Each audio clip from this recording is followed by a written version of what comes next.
The Jets are interested in signing free agent defensive lineman Calais Campbell. Campbell has had an excellent career, but is he the right fit for the Jets?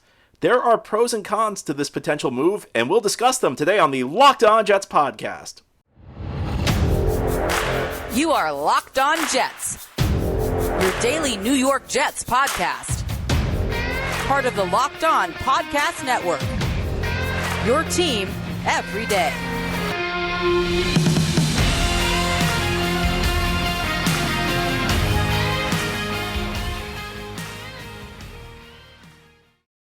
Welcome, this is the Locked On Jets podcast, part of the Locked On Podcast Network, your team every day. It's Monday, March 27th, 2023, and I'm your host, John B. from GangGreenNation.com. You can subscribe or follow this podcast for free on YouTube or wherever you get your podcasts to get the latest episode as soon as it's available. And if you're listening on a podcast source, please give the show a 5-star review. If you're watching on YouTube, please give this episode a big thumbs up. These things help Locked On Jets out and help other Jets fans find the podcast.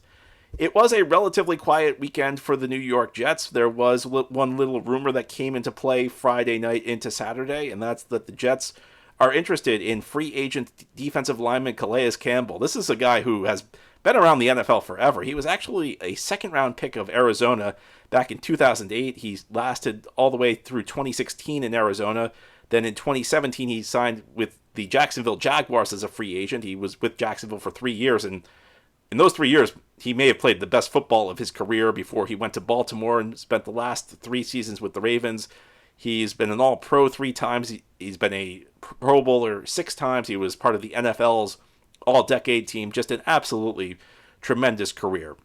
And by all accounts, a good locker room guy. He was actually the Walter Payton NFL Man of the Year back in 2019. So I guess you could say this kind of sounds like a no-brainer, doesn't it? Not exactly. I think that there would be pros and cons to this signing. So let's go through them. I think the first pro is that, again, Campbell's an excellent locker room guy. You know, the Jets are obviously, if they get Aaron Rodgers, which we're still assuming that they're going to be looking to win now. You know, I think there's no question about that. I think the future will have less significance for the Jets, so you're essentially not going to shy away from signing veterans. I think the other thing with Campbell is that he still has been productive the last couple of years with the Baltimore Ravens. You know, he 5.5 sacks last year as kind of an interior type defensive lineman. A guy who can still get to the quarterback. A guy who still can play the run pretty well. Again, to the extent you're going to have younger players on the team, he is a good locker room guy. And the Jets, frankly, right now need defensive tackle help, and that's probably where Campbell would fit within this team. And Robert Saleh's defense, you know, there's not really room for like a pure run-stopping type of guy. That's one of the reasons I think they let Foley Fatukasi leave in free agency a year back. There are some systems where you just want one of your defensive tackles to be a space eater, to eat up blocks, to draw double teams consistently. Robert Saleh operates a little bit differently. In his defense, you know, essentially where you line up is based on the offensive formation. You know, it depends on what the quote-unquote strong side of the formation is. And that's determined by where the tight end is. Depending on where the tight end lines up, your defensive tackle could either line up as the quote-unquote 1 technique, which means he's, you know, kind of close to the center, or he could line up as the 3 technique, which means he's on the guards, outside shoulders.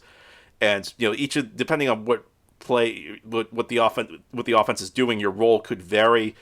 But essentially, to play both of these spots, you have to be able to do it all, like a Quinnen Williams does. And Calais Campbell is a guy who's been able to do it all through much of his career. So plenty of logic behind this. Now, I think one thing that needs to be said is that I think there would be a temptation if the Jets signed Calais Campbell to say, wow, Quinnen Williams and Calais Campbell, what a 1-2 punch. That's just a superstar duo. And it would have been true at a different point in Calais Campbell's career. We're past that point. We're to the point where I think, best case scenario, he's like in that stage where you say, you know, he's not what he used to be, but he's still productive. It's not a case where this is going to be a dynamic 1-2 punch. And one of the reasons for that is over the last couple of years with Baltimore, Campbell's production has gone down. And part of the reason it's gone down is he's become a part-time player, as you would expect any defensive lineman to become as he reaches his mid-30s to late 30s. So he's a big name, and I think right now his name is probably bigger than his production. Could he still help a team out like the Jets? He might be able to. You know, he's a guy who, again, is still playing pretty solid football. Again, the Jets, not like the Jets have a great defensive tackle situation past Quinn and Williams right now. They don't. They lost Sheldon Rankins. They even lost Nathan Shepard, which was not as big of a deal, but it's a defensive tackle spot that's really hurting for the Jets right now. And while Campbell right now is a part-time player, the Jets have a defense where they like to rotate defensive linemen in and out. That's Robert Saleh's philosophy. It's one of the reasons the Jets have invested so big on the defensive lines. They want to be able to run waves of players in there so that their guys are still fresh in the fourth quarter of games, still fresh near the end of the season. So for these reasons, I think these are the pros to Campbell. The cons, well, I understand that I understand you're trying to win now. I understand that you're going to roll the dice on certain veterans. And I understand, Campbell can help in other areas. Again, great locker room guy by all accounts. Here's the challenge with Campbell, though. He is going to be 37. And the production has been declining over the last couple of years. And if you look historically, Baltimore has been a team that's been pretty good about knowing when to say goodbye to players. So these things all add up. And, nobody can produce forever. No player out can go out there and play great. Eventually, age catches up with everybody. Even Tom Brady, who I know was in his mid-40s, but obviously plays quarterback, which is a little bit different from defensive line. When a player's on a downward trajectory, I think there's always a concern that you're going to get the year where he just can't do it anymore. And I think that has to be a concern with Campbell based on the way he's... the decline has been graceful for Calais Campbell, but there's a real risk if you make this signing that you're going to get him at the end of his productive days, past his productive days, where he just can't do it anymore. And I think if you're the Jets right now, I would expect the Jets to have one of the oldest rosters in the league. In fact, I would not be surprised at all if the Jets opened the 2023 season with the league's oldest roster. But I also think you have to be calculating in how you do this. And is this one of those things where I kind of have to throw my philosophies away because my general view is I always like to be younger and more athletic. I don't like, I think that there's a spot for older guys at the end of their careers when they're in that mentoring phase. But I generally like guys who are young, explosive, and I like to stay away from older guys. So where the Jets are right now, the approach that they're taking, I think, is going to require them to roll the dice on certain older guys. But I think you have to be calculating. So, there's really no scenario where I love the idea of signing Odell Beckham Jr. because I think it's a risky move for a lot of reasons. The fact that, he hasn't played in a couple of years, all the stuff he brings to the locker room potentially. But he could add an element at wide receiver that the Jets are lacking right now. That the Jets may not be able to get from anywhere else unless they get in on a DeAndre Hopkins trade. So a guy like Beckham, who's in his early 30s, not his late 30s like Campbell, to me that's the type of move that if you're taking a calculated approach, maybe you'd look at.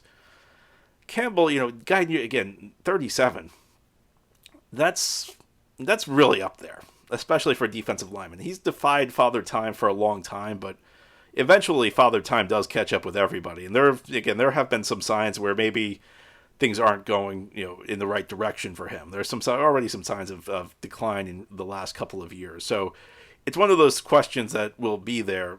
Are you getting the last bit of good football he has, or has he already played it? And are you getting just, the total decline phase? These are the pros. These are the cons for Calais Campbell.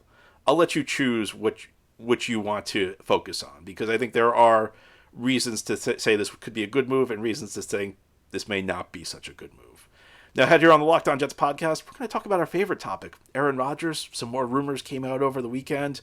The two teams, the Jets and the Packers, apparently not close on a trade yet. Hopefully that changes soon. We'll talk about the latest as we continue this Monday episode of the Locked On Jets podcast. Today's episode of Locked On Jets is brought to you by FanDuel Sportsbook. Of course, it's the NFL offseason, but all eyes are now on college basketball. The Final Four have been set, and 3 of the 4 are making their first Final Four appearance. Congratulations to the teams that won the Elite Eight this weekend. We're talking Florida Atlantic, we're talking UConn, we're talking San Diego State, and Miami. And you should know that there's no better place to get in on the action than FanDuel, America's #1 sportsbook. That's because right now FanDuel is giving new customers a no-sweat first bet of up to $1,000. That's $1,000 back in bonus bets if your first bet does not win. Just go to FanDuel.com/lockedon and sign up today to claim your no-sweat first bet. Then you can wager on everything from the money line to point spreads to which team will be cutting down the nets next weekend. It's all on an app that's safe, secure, and super easy to use. So don't miss your shot at a no-sweat first bet of up to $1,000 when you join FanDuel today. Just go to FanDuel.com/lockedon to sign up. Make every moment more with FanDuel. Thank you again for making Locked On Jets your first listen every day. We're talking Aaron Rodgers now, and there's no real update. The future Hall of Fame quarterback remains a member of the Green Bay Packers. He remains the Jets' presumptive quarterback because he wants to come to New York. The Packers want to trade him. No other team wants him. If you go back far enough, you may remember the Packers actually indicated that they would accommodate Rodgers, which, still has not happened yet. But we've had a few rumors come out over the last couple of days. Rich Cimini of ESPN noted that the Packers still are holding out hope to get the 13th pick from the Jets. Mike Garofalo, who's an NFL insider, indicated that the teams remain far apart, trying to negotiate a trade. So there's still a standoff right now between the Jets and the Packers. And the challenge right now is that everybody needs to get this done. But nobody urgently needs to get this done right now. And when a situation like this, sometimes this can last a while. Now, this could change today. In fact, I'm hoping it changes today. I'm hoping we just get this over with so we can stop dealing with it. But this has the potential to carry on for a little while because typically in negotiations, when two sides are far apart, they only get working on a deal when there's some degree of urgency. And that's not anytime soon. The Jets don't really need Rodgers right now. They're confident they're going to get him. It doesn't at least seem like in any real way like this has prevented them from signing free agents. Now, the Jets have not been very aggressive at all in signing free agents this offseason thus far, but they did sign one of the few they did sign was Allen Lazard, who is a guy. First of all, I can't imagine the Jets would be super interested in him if Rodgers was not coming. But second, I can't imagine Lazard would be all that interested in the Jets if Rodgers was not coming. So all this says to me that, I don't know that the trade is a holdup at this point. And beyond that, Rodgers wants to come to the Jets. Just think about it this way. And I know there's always going to be fear that, Rodgers may just decide to go back to Green Bay or, there may be some other team to jump in. And those are obviously possibilities. But if you're that concerned about it, just think this through. Does Rodgers want to go back to a Green Bay, a team that just doesn't want him? They've made it clear that they don't want him back. And Rodgers has said that himself. He said that, when he was on the Pat McAfee show recently. If another team jumps in, would Rodgers find them more appealing? Well, think this through. The Jets essentially based their offseason on giving Aaron Rodgers everything they want. They hired his preferred offensive coordinator. They are signing, they already signed one of his favorite receivers, Allen Lazard. They're already working on signing a second one in Odell Beckham Jr. They're probably going to sign the other guys he wants. They're probably going to sign Randall Cobb and Mercedes Lewis, I would imagine. That's not insider info, that's just me guessing, but I would imagine the Jets are doing everything in their power to accommodate him. The Jets have rolled out the red carpet. If you're Aaron Rodgers, I think the choice is pretty obvious. What would you do? Even if another team jumped into the mix, would you go to that other team after the Jets have done literally everything you've asked them to do? They've done things you haven't even asked them to do. So, if you're panicking right now, I wouldn't panic. This is, it's going to take some time to play out. And Green Bay, Green Bay is going to hold out for that 13th pick. The Jets don't have to give it, though. And, ultimately, I'm tired of the word leverage. I almost, after this is done, I think we should just never use the word leverage again. But the Packers keep trying to float this notion in the national media, and you hear it from Packers fans, that they have all this leverage. But they don't, because they don't want Rodgers showing up to training camp creating a spectacle. Can you imagine if Aaron Rodgers shows up to the Packers training camp? What do they do then? Are they going to make Aaron Rodgers the backup quarterback to Jordan Love? Or are they going to create this uncomfortable situation for Jordan Love? Think about it. It doesn't make sense. The Jets need Rodgers too. The Jets have pretty much painted themselves into a corner themselves. I don't think that this has been a masterclass in negotiation by either side. But the Packers, leverage only works if you're willing to walk away from the deal. You tell me the Packers are fine with Aaron Rodgers? The Packers may say that. That's like the Jets saying we're good with Zach Wilson at quarterback. Both sides need to get this done. Packers only have leverage if bringing Rodgers back is an option, or if another team enters the equation. But again, if another team enters the equation, Rodgers has to agree to a deal. Why would Rodgers agree to a deal with that team? The Jets should not. So the Jets should continue to hold strong here on this 13th pick. There's no reason for them to give up the 13th overall pick.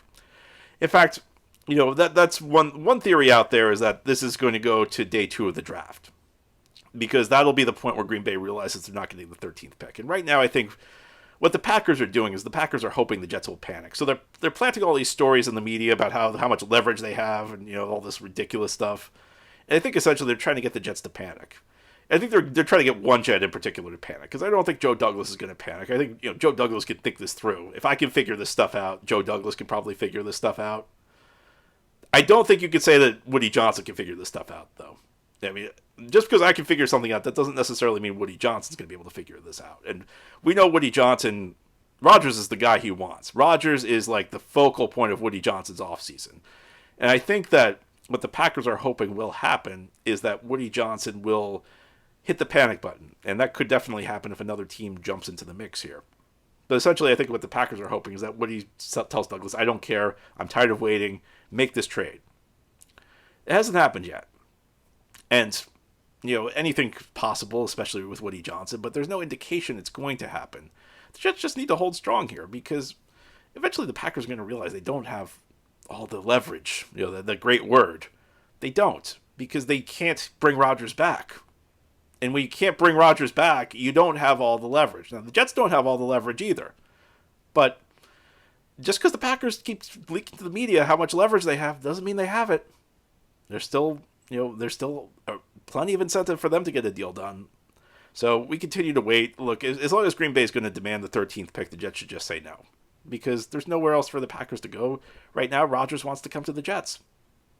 So we continue to wait. And, maybe one of these days we'll have a podcast where we don't have to talk about when will Aaron Rodgers. Maybe one day we'll actually have a podcast to break down the Aaron Rodgers trade. Wouldn't that be fun? I'm not sure we're going to have a podcast, though, about the Jets signing Ezekiel Elliott, because although the veteran running back apparently wants to come to the Jets, there's no indication the Jets are interested, and we'll talk about that as we continue this Monday episode of the Locked On Jets podcast.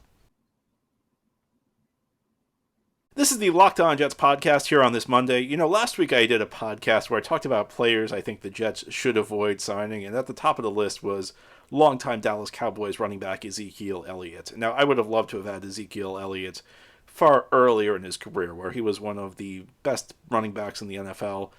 I always talk about there are a handful of running backs, there really are not many, but there are a handful of running backs who actually make a difference in this league.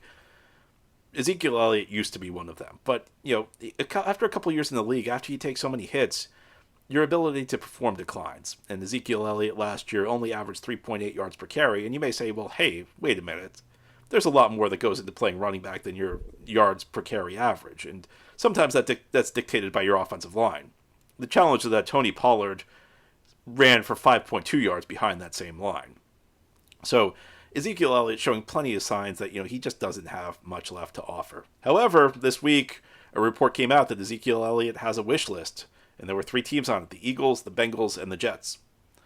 So I was looking at this saying, man, I hope the Jets stay away from this because, again, running back is a position where you want to go young. You want fresh legs at the running back position. You can always find, maybe it's not as easy as making it out, but it's, relatively speaking, it's at least easier to find a running back than it is find a quality player at practically any other position. And the Jets, over the last, 10 to 15 years, have always struck out whenever they've gone for one of these, older running backs who used to be great on his last legs. I mean, you can go down the list. Frank Gore was the latest one, Le'Veon Bell, Matt Forte, Chris Johnson. Even LaDainian Tomlinson was not as good as people remember him being as a Jet. So I was sitting there thinking, is this the latest chapter in this? But then it's come out that none of the teams on Ezekiel Elliott's wish list are interested in him. Zach Taylor made some comments, the coach of the Bengals. He was one of the guys the Bengals were one of the teams on Zeke's wish list. He kind of suggested they weren't that interested. Report came out the Eagles were not that interested. Nothing's come out. I haven't seen anything either way about the Jets, but I think we've seen that just because Ezekiel Elliott wants to play for some of these teams doesn't mean that these teams necessarily want to bring him in. And I think that this is just one the Jets need to stay away from. I talked at the top of the show about You need to be calculated in your veteran signings. Now, Calais Campbell, you could go either way on. Ezekiel Elliott, no. We should not be bringing in backs who are, he's not that, I guess he's not technically not that old, but there's a lot of wear and tear on Ezekiel Elliott right now. And the Jets would be better off going younger. I mean, I bet you there's probably going to be a back in the 4th round somewhere that'll be more productive this year. And that's just how you have to do it. You have to prioritize. And one of the things I think teams need to do is they need to, especially at the running back position, not focus so much on pass production, because running backs age worse than practically any other position. They need to focus on what's going to happen in the future. How is a guy going to produce for me going forward? And I don't think you're going to get great results out of Ezekiel Elliott. Now, one of the things he can do, maybe he can help you a little bit in the passing game, and that's maybe the last thing that goes for running backs, and pass protection, can be helpful. But you don't need to go here. I mean, there are other guys available. And running back, there are productive running backs you can find practically anywhere. So this is one that I just cannot get behind. Calais Campbell, I think you could talk me into. There's some other veterans out there. I can understand at least the argument, even if I don't love it. This is not one I think the Jets should go to. I think this is one the Jets should avoid. And by all accounts, so far, they at least seem like they're heading in that direction. Anyway, that's all for today's episode. This has been the Locked On Jets podcast, part of the Locked On Podcast Network, your team every day. As always, if you enjoy the show, hit the subscribe button where you're watching or listening so that you'll never miss an episode. If you're listening on a podcast source, please a 5-star review. If you're watching on YouTube, please a big thumbs up. These things help the podcast out and help other Jets fans find Locked On Jets. Have a great Monday, everybody. We'll be back tomorrow to talk more Jets.